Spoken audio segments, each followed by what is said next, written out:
Super 93.5 red FM से this is RJ हर्ष। और दो तीन चीज़ें बहुत एक साथ हो रही है। जैसे आप यहाँ पे आए हो, यहाँ पे काइट फेस्टिवल शुरू हो गया है जी, ठीक है, कि जिसमें हम पतंग उड़ाते हैं। दूसरा कि 26 जनवरी आने वाली है और अक्षय कुमार की फिल्म 26 जनवरी को ना हो, पेट्रियोटिज्म जो है वो हमें ना देखने मिले और सिनेमा में जाके हम वो हूट ना कर पाए, वो गूज़बम्स वाली फीलिंग ना आए, ये पॉसिबल नहीं हो सकता। तो अक्षय कुमार फिर से आ रहे हैं ठीक है। एंड ट्रेलर में 1.45 मिनट्स पे लिटरली पूरी दुनिया को वो गूज़बम्स आए होंगे जब लता मंगेशकर की आवाज़ उनकी कान तक पहुंची होगी। और ट्रेलर ख़त्म होते हुए आपको एक चेहरा जो है ना वो क्यूरियस कर गया होगा कि ये हैंडसम इंसान कौन है यार, ये कौन है कि जो नया देखने को मिल रहा है। वो इंसान आज मेरे साथ है, he is none other than Veer Baria with us. So भाई सबसे पहले तो congratulations, thank you so much. ठीक है। दो तरीके से आपने पूरी इस चीज़ को, इस पूरे प्रोसेस को देखा है पिछले 4 सालों में जी। एक कैमरा के उस साइड, बिल्कुल, क्योंकि आपने मैडॉक के लिए 4 साल एडीवी किया है, एंड देन कैमरा के इस साइड। बिल्कुल। तो सबसे पहले तो मुझे ये जानना है कि उस साइड और इस साइड में डिफरेंस क्या लगता है आपको? सर सबसे पहले thank you so much for having me. Ahmedabad आके बहुत मज़ा आ रहा है और बहुत हॉस्पिटैलिटी जो है आपकी गुजरातियों की जी, ये कूट कूट के आ रही है और मुझे घर जैसा महसूस हो रहा है यहाँ पे। दूसरी बात आपके क्वेश्चन को लेके, कैमरा मुझे लगता है कि एक फ़िल्म जो होती है वो एक टीम से बनती है और हर किसी का इसमें उतना ही कंट्रीब्यूशन होता है जितना एक एक्टर का होता है। जबकि एक फ़िल्म एक बिकती है एक एक्टर के नाम पे और एक फेस पे, पर मुझे लगता है जो स्पॉट वाले होते हैं, जो पब्लिसिटी वाले होते हैं, जो मार्केटिंग टीम होती है, और कोई अगर तुम्हें चाय भी पिला रहा है सेट पे, उसका उतना ही कंट्रीब्यूशन होता है, उसकी उतनी मेहनत होती है जितने एक बड़े सुपरस्टार की होती है। तो मुझे लगता है कि एक असिस्टेंट बन के मुझे ये सीखने मिला कि कैमरा के उस तरफ क्या होता है और कैसे एक फ़िल्म बनती है, क्या मेहनत लगती है एक फ़िल्म में, एक शूटिंग होने के बाद में और शूटिंग होने के पहले, और जब एक बार एडिट भी लॉक हो जाता है और एक सेट पे भी। तो सबकी मेहनत होती है और एक जो होता है एक एम्पैथी जो होती है लोगों के लिए, जो हम सुनते हैं कि आज के टाइम में नहीं हो रही है इतनी, कि लोग ज़्यादा सेल्फिश हो रहे हैं, खुदगर्ज हो रहे हैं। तो मुझे लगता है कि वो एक सीखने को मिला मुझे। वाह, नहीं, I am talking about sense of accountability जी, कि जब आपके कंधों पे फिल्म जो है, मतलब आप बीइंग एन एक्टर आप खड़े हो, और जब क्रू पूरा जो है ना वो आप पे डिपेंडेंट है, उनका काम जो है वो आप पे डिपेंडेंट है, कितना पहुंचेगा, क्या पहुंचेगा एंड ऑल। तो जब कैमरा के उस साइड होते हो तब आपको ये सेंस ऑफ रिस्पॉन्सिबिलिटी अलग तरीके से फील होती है, और जब इस साइड होते हो तब आपको रियलाइज होता है कि नहीं यार बहुत मेहनत करनी पड़ेगी, बहुत काम करना पड़ेगा एंड ऑल। जी, तो मैंने एज एन असिस्टेंट बहुत गालियाँ खाई हैं, डीओपी से खाई है, डायरेक्टर से खाई है, एक्टर से खाई है, और क्योंकि मैंने बहुत फिल्में करी है, मुझे अलग अलग एक्टर्स का और अलग अलग टीम मेंबर्स का टेम्परामेंट भी समझ में आया। पर क्योंकि मैं कैमरा के उस साइड रह चुका और मैंने गालियाँ खाई है और मैं बहुत रोया हूँ, मैंने इस बात को बहुत इम्पॉर्टेंट समझा कि भले किसी की गलती हुई हो, जब मैं एक्टिंग कर रहा हूँ और जब मुझे मौका मिले एक्टिंग करने का, मैं उनके साथ थोड़े सेंसिटिवली पेश आऊँ, क्योंकि उस दिन शायद उनका दिन ख़राब हो सकता है, और अगर आपने कुछ बोल दिया तो वो चीज़ उनको ज़िंदगी भर याद रह सकती है और शायद किसी को वो चोट पहुंच सकती है। तो आई थिंक एक अच्छा इंसान बनना सबसे ज़्यादा ज़रूरी है, क्योंकि जब तुम एक अच्छे इंसान होंगे तो फिर मुझे लगता है कि कहीं ना कहीं उनकी दुआ लगेगी और अच्छी चीज़ें होती हैं, कुछ ना कुछ तो हो जाएगा उसको लेकर। ठीक है, अपने एक्टर्स की बात की तो अक्षय कुमार ने जब आपको ट्रेलर लॉन्च मैंने पूरा देखा और जिस तरीके से आपको इंट्रोड्यूस किया और जिस तरीके से आपको बैक किया, and he was also like कि बहुत जल्दी सीख गया चीज़ें और बहुत क्विक सारी चीज़ों को रिस्पॉन्ड कर रहा था एंड ऑल। तो first of all Akshay Kumar के साथ काम करने का एक्सपीरियंस? सर मेरे लिए बहुत बड़ी बात है कि मुझे अक्षय सर के साथ काम करने का मौका मिला। मुझे लगता है कि हम सब ने अक्षय सर की फिल्में बचपन से हम देखते आ रहे हैं और बहुत ही कमाल के वर्सेटाइल एक्टर हैं वो। उन्होंने हर चीज़ करी हुई है, कॉमेडी में वो बादशाह हैं, एक्शन के खिलाड़ी हैं, और he is amazing at everything he does. Romance, he has super hit songs to his career, every other song you play right now on music channel आप सुनोगे तो अक्षय सर की होंगी। तो ये मेरे लिए बहुत बड़े सौभाग्य की बात थी, और मेरे माँ बाप की दुआ है और ऊपर वाले भगवान का आशीर्वाद है कि मुझे मौका मिला और मेरी पहली फिल्म में मुझे ऐसे लिटरली उड़ान भरने का मौका मिला। तो हाँ, बहुत बहुत बड़ी बात है सर मेरे लिए। तो जैसे बात हो रही थी कि अक्षय कुमार के बहुत से ऐसे सुपरहिट गाने हैं, हाँ। तो एक गाना कि जो शायद अभी हम इंटरव्यू ले रहे हैं तब तक आप तक नहीं पहुंचा है, वो मैंने यहाँ पे सुन लिया है, जी। जो भाई साहब भी गा रहे थे, तो इनमें एक एडेड टैलेंट है। हाँ, तो ये ना मैं साथ साथ में करता रहूँगा, जस्ट बिकॉज मैं रेडियो का इंसान हूँ, कि कन्वर्सेशन के बीच में गाने प्ले करना ना, ये मेरा फोटे रहा है। तो हो जाए एक बार, जो अभी तक किसी ने नहीं सुना, वो आज वाला शाम गाना। को सुनेंगे 5 बजे। जी हाँ, तो मेरी याद है। क्या मेरी याद आती है, क्या रातों को जगाती है, तुझे मैं पूछना चाहूँ, क्या मेरी याद आती है, क्या मेरी याद आती है, हंसाती है रुलाती है, तुझे मैं पूछना चाहूँ, क्या मेरी याद आती है। क्या बात है यार। मैंने जैसे कहा कि ये बंदा सिर्फ अच्छी एक्टिंग नहीं, अच्छा दिखता ही नहीं, अच्छा गाता भी है, जो आपने देख लिया जस्ट राइट नाउ। पैरेलली बहुत इंटरेस्टिंग स्टार कास्ट है। सारा अली खान जी, जो आपकी दोस्त रह चुकी है, निम्रत कौर जो दोस्त रह चुकी नहीं, दोस्त है नहीं, इन अ वे जो बहुत बातें जो होती हैं एंड ऑल, उसको साइड में रख के कि आपने उनके साथ भी काम कर लिया। निम्रत जी भी है एंड अक्षय जी भी है। तो ये पूरे कास्ट के साथ का कोई एक ऐसा एक्सपीरियंस कि जिसने आपके कॉन्फिडेंस को बहुत ज़्यादा बूस्ट किया हो, और जिसने दूसरा एक एक्सपीरियंस कि जिसमें आपको लगा हो कि नहीं यार, ये चीज़ ना मेरे में मिसिंग है, और ये चीज़ अगर नेक्स्ट टाइम फिर से ये काम कर रहा हूँ तो ये मैं करूँगा ही करूँगा। सर। आपने सबसे पहले सारा का नाम, निम्रत मैम का नाम और अक्षय सर का नाम लिया, तो मैं आपको एक चीज़ बताना चाहूँगा जो मैंने अभी तक किसी को नहीं बताई है, और ये फिल्म को छोड़ के, इस कास्ट को लेके।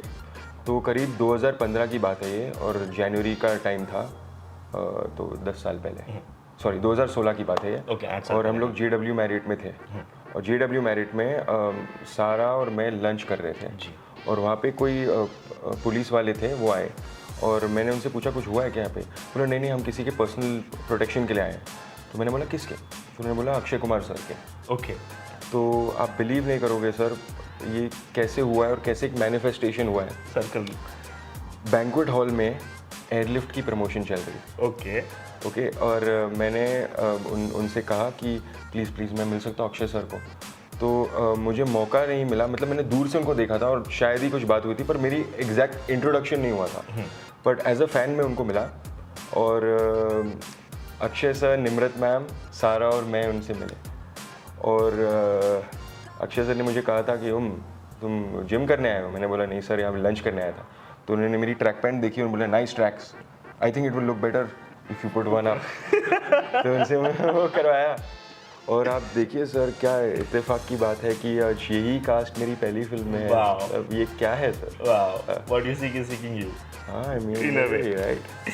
सो एक ये 1965 में जो एक फर्स्ट इंडिया ने एयर स्ट्राइक की थी पाकिस्तान के ऊपर, दिन दहाड़े हमने वो जो हमला कर दिया था, उसके ऊपर बेस्ड है। तो जब एक फिल्म आप वैसी कर रहे हो, सबसे पहले तो जिसमें बहुत से आर्मी के प्रोटोकॉल्स, एयरफोर्स के प्रोटोकॉल्स एंड ऑल आपको फॉलो करने हैं, आपको मेक श्योर करना है कि वहाँ पे आप गलत नहीं हो सकते। दूसरा कि कोई एक चीज़ जो एग्जिस्ट कर चुकी है, मतलब वो हो चुकी है, उसे आप फिर से रिवाइव कर रहे हो, फिर से लोगों के सामने ला रहे हो, तो वो प्रेप कितनी डिफिकल्ट रहती है बीइंग एन एक्टर?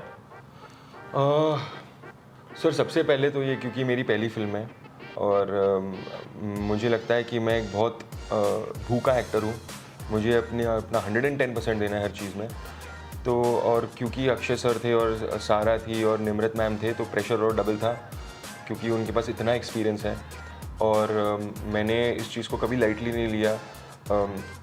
इसलिए नहीं क्योंकि ये कास्ट है और मैं उनसे एक जुगलबंदी हो चुकी थी, और मैं शायद मेरी हेल्प करते शूट के टाइम पे, पर क्योंकि सर एक जिम्मेदारी मेरे पास थी कि मुझे एक रियल कैरेक्टर निभाना था, जो एक वीर है, जो एक सैनिक है हमारे वायुसेना के, जिन्होंने अपनी जान देश के नाम कर दी थी, अपनी पर्सनल लाइफ, अपनी फैमिली को छोड़ के।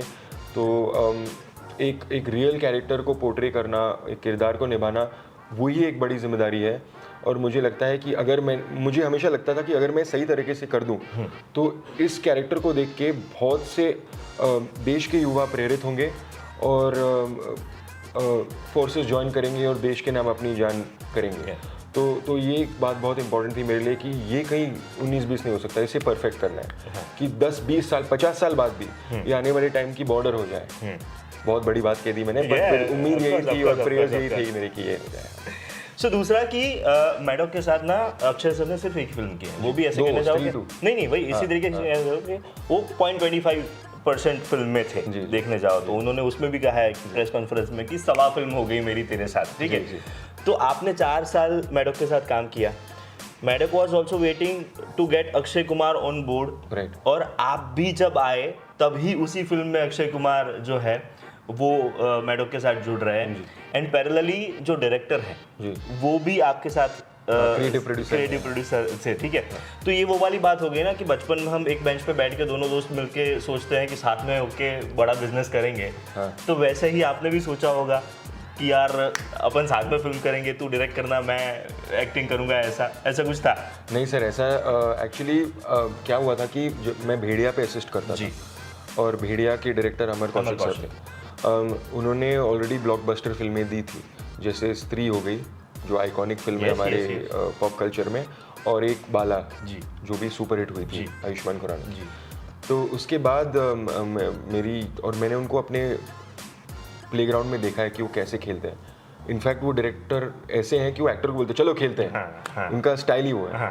तो मेरी एक हमेशा एक अंदर से एक ड्रीम था कि मुझे अमर कौशिक सर के अंडर काम करने का मौका मिले, because he is a genius at work. तो जब ये फिल्म आई तो जो डायरेक्टर थे उन्होंने अमर सर को ये प्रपोज किया ये फिल्म को कि आप प्रोड्यूस करो इस फिल्म को, और सर इतने इंस्पायर हो गए इस कहानी से, और आंसू उनके रुके नहीं नरेशन सुन के। तो उसके बाद मुझे लगता है कि एक कनेक्शन हो गया सर, और फिर मतलब सब एक साथ होने लगा। मतलब मेरे लिए बहुत ज़्यादा है, आज अहमदाबाद में आके इस फिल्म को प्रमोट करना, आपके साथ इंटरव्यू करना भी मेरे लिए बहुत बड़ी बात है। अरे भाई, तो जैसे मैंने कहा था कि मैं आज जाऊँ और बीच बीच में गाने होते रहेंगे, ठीक है। तो एक गाना की जो सबसे पहले लॉन्च हुआ और ऑलमोस्ट हर एक बंदा इसको सुनने के बाद गुनगुनाता रहता है, माही, तो वो भी होना चाहिए आपकी आवाज़ में। तो आप साथ में गाएंगे? पर मैं एक लाइन गाऊंगा, मैं अजय देवगन हूँ इस मामले में लेकिन yes, I can join you. या ओके, 1 2 3। ओ माई तेरी मिट्टी बुलाए तो ये दुनिया छोड़ के आ जा, तू जो आवाज लगाए तो तिरंगा ओढ़ के आ जाए। क्या बात है, अरे सर। लास्टली हमारे यहाँ पे मकर संक्रांति बहुत अलग तरीके से फेस्टिवल मतलब मनाते हैं। और अगर आप 2 दिन के बाद अहमदाबाद का कोई भी एक कोना आसमान का नहीं देखोगे कि जहाँ पे काइट्स नहीं होंगे, ठीक है। तो उसमें ना बहुत इम्पोर्टेंट होता है ये डोरी इस काइट के ऊपर बांधना, ठीक है। हम इसे कहते हैं किन्ना, ठीक है। तो ये, और इसमें होता है 0-0 जिसे हम कहते हैं 0-0, ओके, ठीक है। अब मैं आपको समझाता हूँ इसके पीछे का साइंस। तो अगर हवा जो है वो थोड़ी कम है तो इसे 0-1, सो ये हो गया यहाँ और यहाँ ये 0-0, ओके, ठीक है। अब ये एग्जैक्ट जगह बीच में अब मैं जहाँ से बांधी है वहाँ से लेकर यहाँ तक 0-0 करता हूँ, तो ये एग्जैक्ट मुझे जैसी काइट फ्लाई करनी है ना वैसी ये ऊपर उड़ेगी जी। अगर हवा कम है, ठीक है, तो मैं इसे इस तरफ ले आएंगे, यहाँ पे थोड़ा ज़्यादा करके यहाँ पे 0 करूँगा, ओके।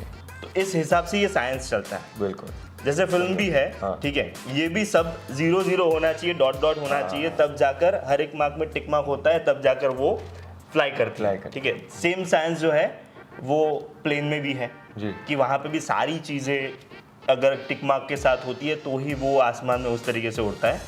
तो what I want you to do is कि सेम यहाँ पे आप 0-0 पे से बांधे नॉट लगाओगे, और उसके बाद मेरी जो हम रेड एफएम जो है तो एक एक्टिविटी कर रहा है उसमें मेरी पहली पतंग जो है ना वो ये वाली उड़ेगी। वाओ, ठीक है, चलिए let's try this, let's try. You help me? या आई विल।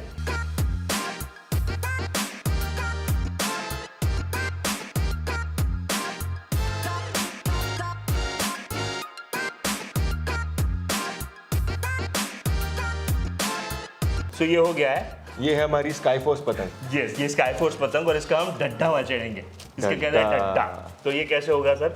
ये नॉर्मली यहाँ से भी हो सकता है, हाँ।